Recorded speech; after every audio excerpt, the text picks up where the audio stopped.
Shalom, shalom, mes bien-aimés dans le Seigneur. Je vous salue tous au nom suprême et précieux de notre Seigneur Jésus-Christ. Bien-aimés, ce matin, j'aimerais partager cette petite pensée qui monte dans mon cœur. Et cette pensée ne monte pas dans mon cœur maintenant. C'est depuis hier soir. J'ai pris un petit temps dans la prière avec le Seigneur. Je voulais lui parler, je voulais déchirer mon cœur devant lui. Et le psaume 139, verset 23 dit, le psaume de David, « Sonde-moi, ô Dieu, et connais mon cœur, éprouve-moi et connais mes pensées. Si je suis sur une mauvaise voie, conduis-moi sur la voie de l'éternité. » Ça, c'est un psaume que j'affectionne beaucoup parce que c'est un psaume qui démontre le niveau spirituel de David. David ne s'autosuffisait pas. David était tout le temps en train de chercher à être agréable, à plaire à Dieu. Toute personne qui veut plaire et être agréable à Dieu vont prendre ce verset, ce psaume-là et le serrer dans leur cœur et de faire de ce psaume et de faire en sorte que ce psaume prenne vie dans leur cœur. Ça sera un psaume que vous allez sans cesse présenter à Dieu et vous l'approprier personnellement dans le seul but de marcher comme Dieu veut que nous puissions marcher. Bien-aimés, mon message de ce matin, le thème de ce matin, c'est « Et si le problème était toi ?» Vous savez, moi j'aime être dans la vérité. J'aime la vérité, je soupire après la vérité. Je soupire après la justice. Vous savez, de nos jours, nous les chrétiens, nous aimons beaucoup nous victimiser. Nous aimons beaucoup, lorsque nous sommes face à une situation, nous aimons beaucoup trouver un bouc émissaire. Et parfois, le bouc émissaire, c'est Satan. Et ce n'est pas parfois, c'est tout le temps, c'est Satan. Soit ce n'est pas Satan, ce sont les autres. Mais ce n'est jamais nous. Et si c'était toi le véritable problème? T'es-tu déjà posé cette question? Si ma vie ne va pas, et si c'était moi le problème? Moi qui suis en train de mettre un frein, les épines qui est en train d'empêcher Dieu de se glorifier dans ma vie. Oui, bien aimé, souvent, très souvent, nous avons cette tendance-là, même dans les églises, à prier, les combats spirituels, toujours mettre la faute sur les autres, mais jamais sur nous, bien aimé. Bien aimé, j'aimerais que tu saches que Satan ne vient pas dans la vie de tout le monde et n'entre pas dans la vie de tout le monde. Satan entre là où on lui donne accès. Satan entre là où on lui donne accès. Nous devons avoir cette maturité spirituelle d'ancrer en nous-mêmes et de nous poser les véritables questions. On voit le diable partout et on voit le diable en tout. Et pourtant, nous sommes nous-mêmes propres diables. Nous sommes nous-mêmes nos propres ennemis. Parfois, tu es comme ça. Ce sont tes convoitises. C'est le mauvais cœur que tu as, tes émotions, les mauvais fondements.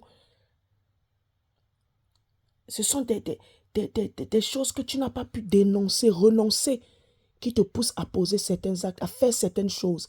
Et lorsqu'il faut payer les conséquences, on va accuser les sorciers de la famille. On va accuser la vieille maman qui est au village, que c'est à cause d'elle. Ah non, on va trouver les excuses. Ah, ce sont les malédictions générationnelles. Ah, ce sont les malédictions ancestraux. Les malédictions ancestrales. Et pourtant, bien aimé, le problème c'est toi.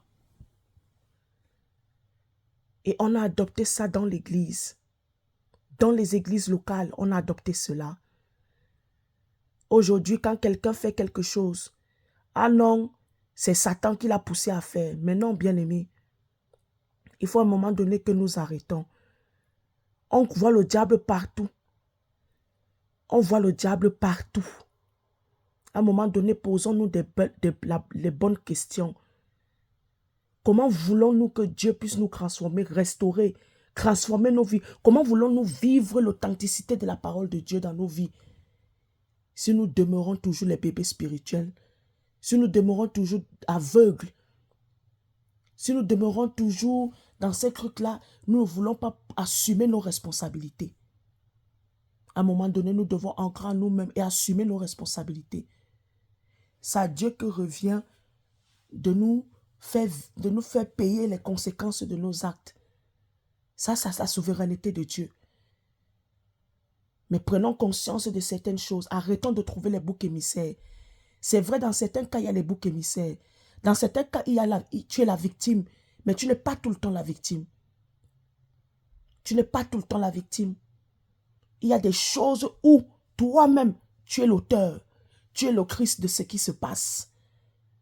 Tu as ouvert la porte à Satan. Et toi seul, tu peux la fermer avec la grâce de Dieu. Avec le soutien du Saint-Esprit, du cher Saint-Esprit. Mais tant que tu ne comprends pas cela, tant que tu ne cries pas à Dieu de changer ton caractère, tant que tu ne cries pas à Dieu, tu ne reconnais pas que tu es malade, rien ne pourra se faire. Rien ne pourra se faire. Voilà pourquoi beaucoup de chrétiens, on trouve beaucoup de chrétiens malades dans les églises locales. Il y a beaucoup de chrétiens malades dans les églises, malades spirituellement parlant, dans les églises locales, qui n'ont pas renoncé, qui ne veulent pas changer, qui se plaisent à toujours accuser les autres, se fait passer toujours pour des victimes. On peut comprendre que les païens font ça, mais pas toi, chrétien. Connais-tu c'est quoi une prise de conscience? D'ancrer en toi-même.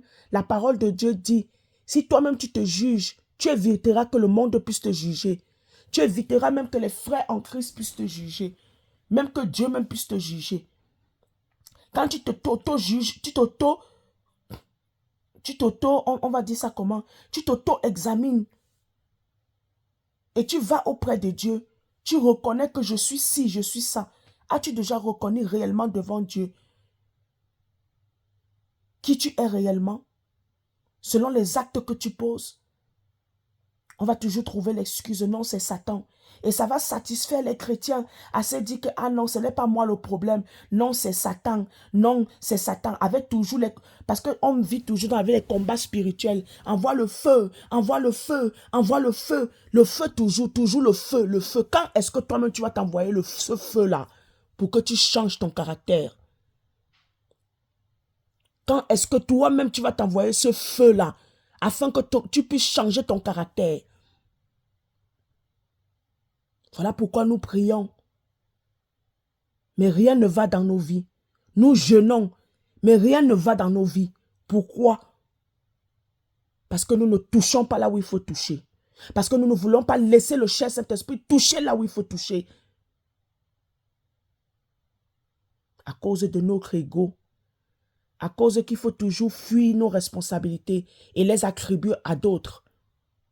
Voilà pourquoi il y a beaucoup de chrétiens malades spirituellement dans les églises locales. Et quand ils sont là, ils deviennent des infiltrés. Ils empêchent la gloire de Dieu de se manifester dans l'église. Ils empêchent les autres d'avancer avec leurs faux raisonnements, avec leur manière de vivre. Ils pourrissent la vie des autres. Bien-aimé, tu dois ancrer en toi-même ce matin. Te poser les bonnes questions. Et t'interroger en te disant que, et si c'était moi le problème? C'est bien toujours de prier Dieu. Ah papa, sors les personnes que tu ne veux pas qu'ils soient dans ma vie. Toi aussi, dis à Dieu, papa, sors-moi de la vie des gens que tu n'as pas prévu que je sois. Parce que tu peux être l'occasion de chute, la pierre d'achoppement dans la vie des autres, des uns et des autres. Tu n'es pas la seule personne qui est précieuse aux yeux de Dieu. Oui, tu n'es pas la seule qui est précieuse. Tu n'es pas le seul qui est précieux aux yeux de Dieu.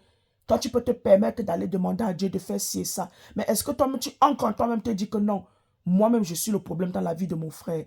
Moi-même, je suis le problème dans la vie de ma soeur. Père, change-moi, éloigne-moi de mon frère et de ma soeur pour que je ne sois pas de plus en plus l'occasion de chute, la pierre d'achoppement dans sa vie. C'est une pensée que j'ai eue hier soir. En finissant de prier, j'ai vraiment parlé de ça au Seigneur. J'ai dit, papa, c'est pas possible. Maintes choses, c'est Satan. Maintes choses, c'est Satan. Comment voulons-nous changer? Comment est-ce que nous voulons que Dieu nous change si c'est que à chaque fois, il y a une situation qui nous importe, À chaque fois qu'il y a une situation que nous-mêmes nous avons engendrée, créée, mais on est toujours en train d'accuser Satan. Comment voulons-nous que Dieu ne puisse nous changer, bien-aimés? Dieu ne pourra pas nous changer, c'est impossible. Parce que Dieu change la personne qui a la prise de conscience. D'ailleurs, la délivrance, le changement commence par la prise de conscience. Par une prise de conscience personnelle. Pas par rapport à ce que les gens t'ont dit que Dieu m'a montré, Dieu m'a dit sur toi. Mais que lorsque toi-même tu prends conscience de qui tu es réellement, de ta véritable nature. C'est aussi ça la maturité spirituelle. J'en ai fini ce matin. C'est cette petite exhortation que j'ai voulu partager avec toi. Que Dieu te bénisse abondamment. Paix et grâce dans ta vie, dans ta maison et dans la vie de tout ce que Dieu t'a donné et te donnera. Au nom suprême de Jésus-Christ, j'ai prié. Amen.